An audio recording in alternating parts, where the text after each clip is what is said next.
Namaskar. My name is Sanjay Singh Rao. Today we will be studying the poem An Elementary Classroom in a Slum.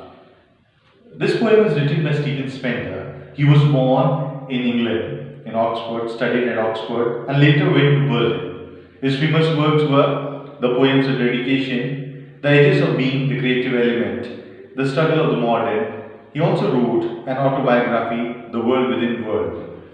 And this poem is based on social inequalities and injustice. The first stanza. In the first stanza, the lines are: far, far from the gusty waves, these children faces like rootless weeds, their hair down round the pallor, the tall girl with the weighed down head. So in the given lines, the poet talks about the faces of the slum children studying in this school in a slum, and the poet says that the faces of the children are miserable and pathetic. Moreover, the poet says that the poet talks about their faces like the rootless weeds, and the poet says so because it appears as if they are without life, and their head is torn around the pallor. Pallor refers to the pale faces, and everywhere there is depression, as can be seen as the tall girl putting her head down. The paper-seeming boy with red eyes and the stunted unlucky hair or twisted bones reciting a father's gnarled disease. Here the poet is calling a boy as a paper-seeming boy, as he's too thin. He's thin because of extreme poverty, of hunger. And the poet also talks about the children, the slum children, who appears to have inherited their father's diseases. At the back of the dim class, one unnoted, sweet and young, his eyes live in a dream of squirrel games in a tree room other than his.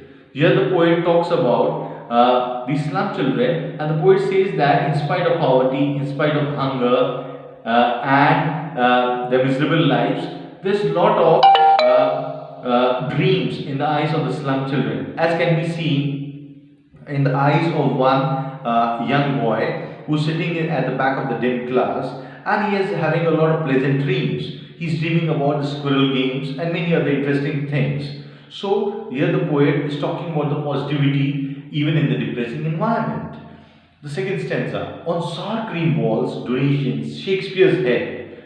So here the poet refers that these slum children, they received a lot of gifts in the form of donations and even the Shakespeare's head, which is hung on the sour cream unpleasant walls. The poet says that all these gifts are meaningless for the children, as it cannot help them in the poverty and in the hunger. Here the poet talks about a civilized dome riding all cities, bell, flowery, Traverse Valley. So here the poet is referring to the domes of institution of the civilized world, which are in almost all cities, and in such cities one can hear the music of the bells and the fragrance of the flowers which pervades there. And this Traverse Valley is located in the Austrian Alpine province. The poet says, the open-handed man, awarding the world its world, and yet for these children, these windows, not this map, their world. The poet says that the map of the world is continuously being changed. It is being changed by the people who are in power. But still, the map of the world is meaningless for these slum children. And the poet says that the windows of the slum children of the school, it's dirty and they're living in a very unpleasant environment. Their future is clouded with the fog of uncertainty. A narrow street sealed in with a lead sky, far, far away from the rivers, caves and the stars of the words. The poet says that these slum children, they are doomed to live in narrow, crowded streets which are far away from the world which is full of rivers, caves and stars. Thank you.